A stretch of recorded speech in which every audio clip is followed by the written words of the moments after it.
변심한 베드로라는 제목입니다. 오늘 먼저 큐티 본문의 내용을 살펴보면 예수님께서 이 땅에 오신 목적을 이제 예수님은 시작하시는 어떤 사건을 오늘 말씀에서 증거해 주고 있습니다.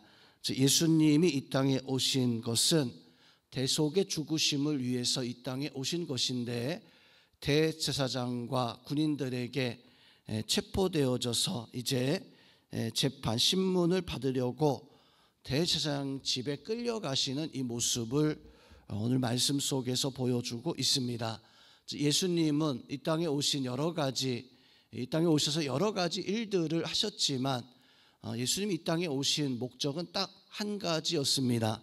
바로 우리 죄를 대신해서 고난 당하시고, 또 우리 죄를 대신해서 십자가에서 못 박혀 죽으심으로 말미암아 대속의 구원의 사역을 완성하시기 위해서 바로 이 땅에 오신 것인데, 그래서 오늘 예수님께서는 그 고난의 자리에 스스로 나아가시는 이러한 모습을 오늘 말씀에서 바로 보여주고 있습니다.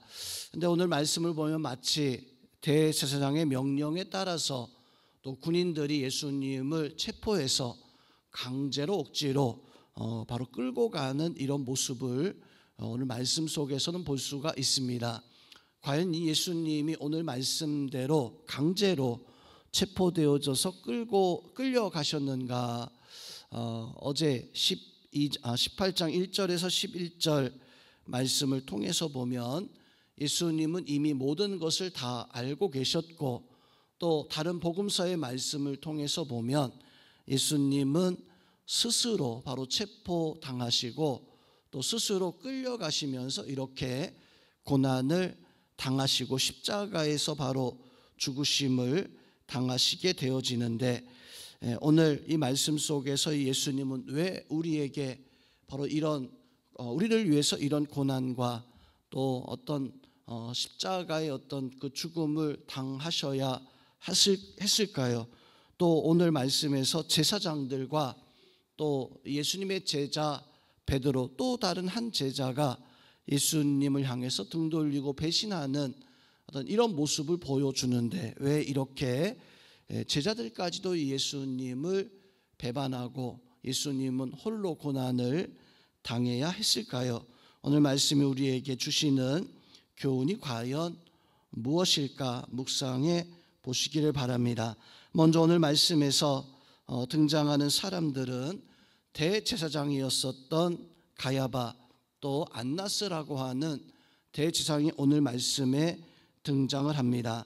또한 오늘 15절 말씀에서 보면 예수님의 제자였었던 시몬 베드로와 이름이 등장하지 않지만 대제사장과 좀 가까이 지내던 또 다른 한 명의 제자가 오늘 말씀 속에 바로 등장을 합니다.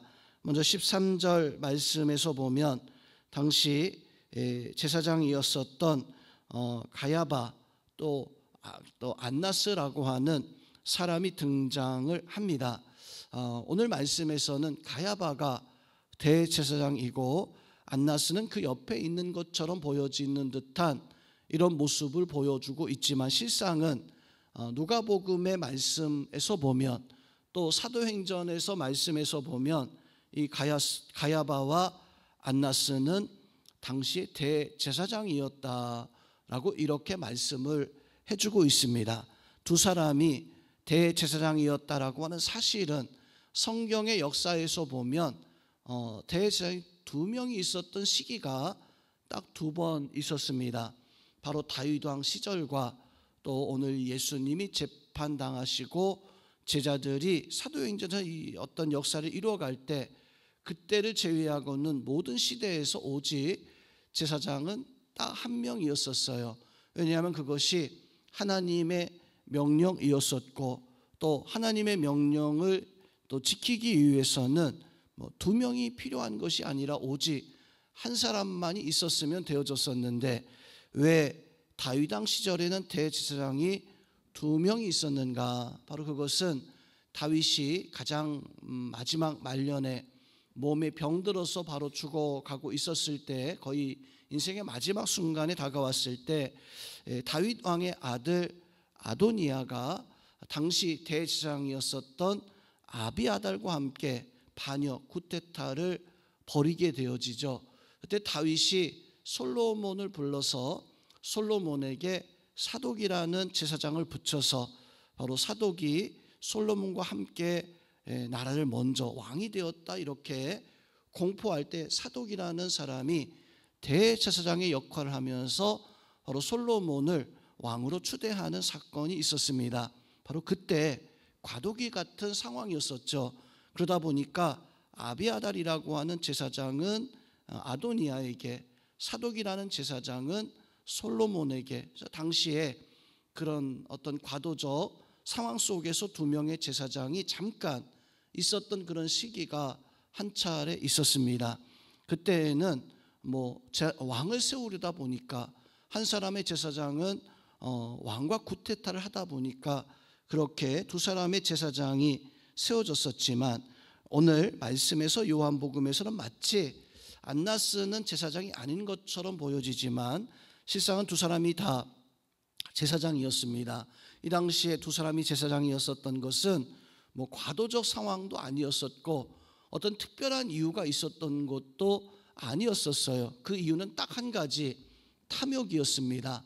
물질에 대한 탐욕과 또 로마에서부터 지배를 당하는 그 현실 속에서 백성들을 지배하기 위한 어떤 인간적인 어떤 욕심에서 나온 탐욕과 물질에 대한 그 어떤 결과로 안나스, 가야바 두 사람이 이제 제사장으로서 바로 살아가게 되어집니다.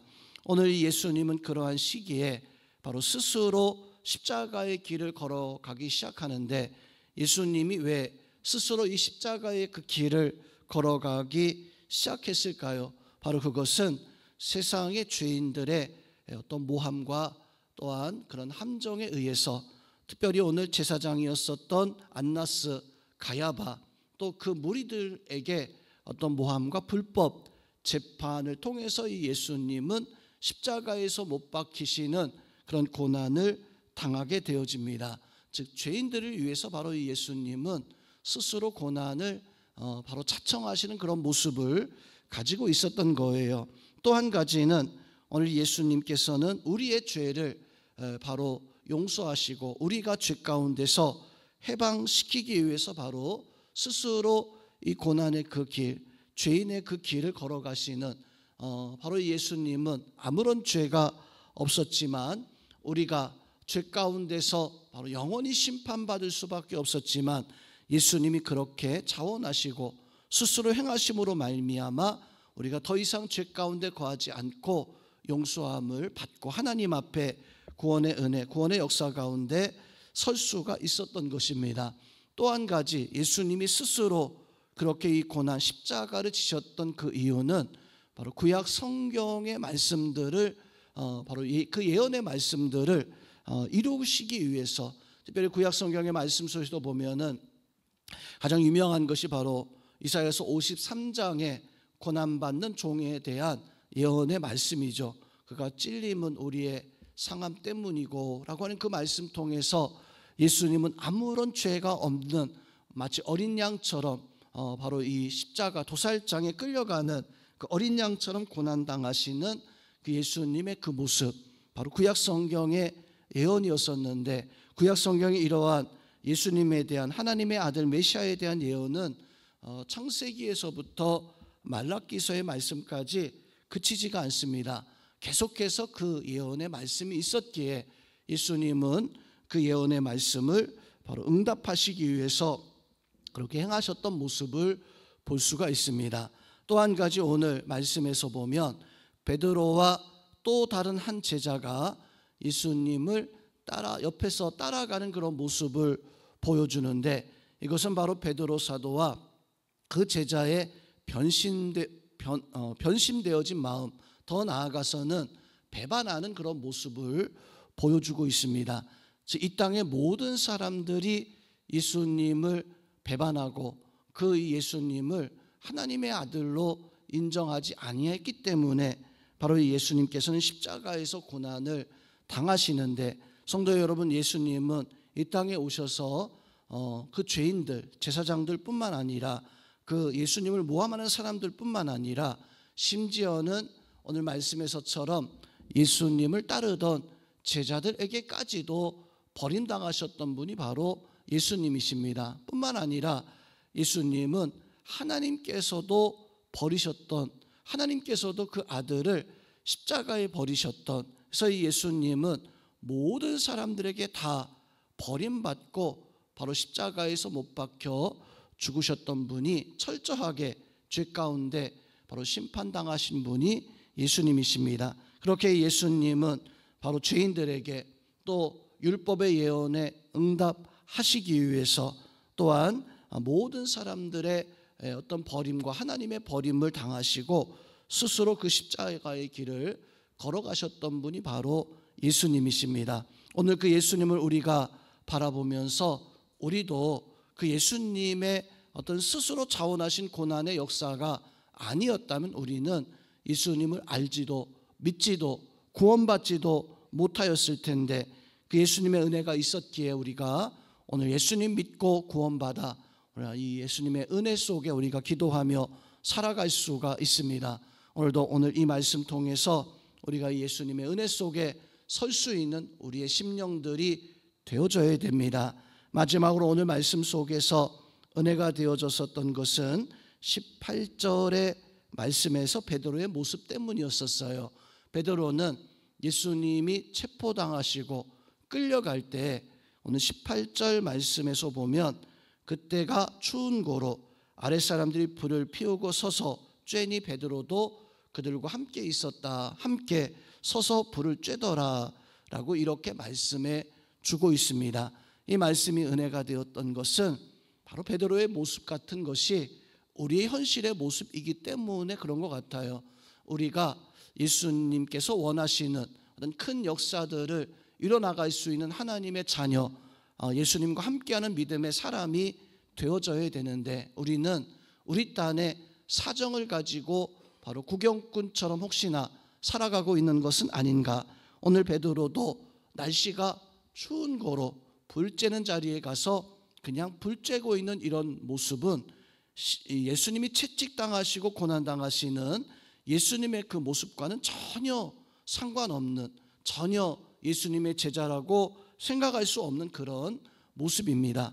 바로 그 모습이 사실은 우리가 하나님을, 우리가 신앙 안에서 살아가는 우리의 이중적인 모습이 아닌가. 오늘 말씀 통해서 우리의 잘못되고 위선된 모습을 벗어버리고 예수님이 스스로 그 고난의 그 길을 걸어가셨던 것처럼 우리가 그 은혜에 감사하고 예수님 앞에 온전히 영광 돌릴 수 있는 믿음의 삶을 살아갈 수 있는 우리 모든 성도님들 다 되어질 수 있기를 주님의 이름으로 축원드립니다.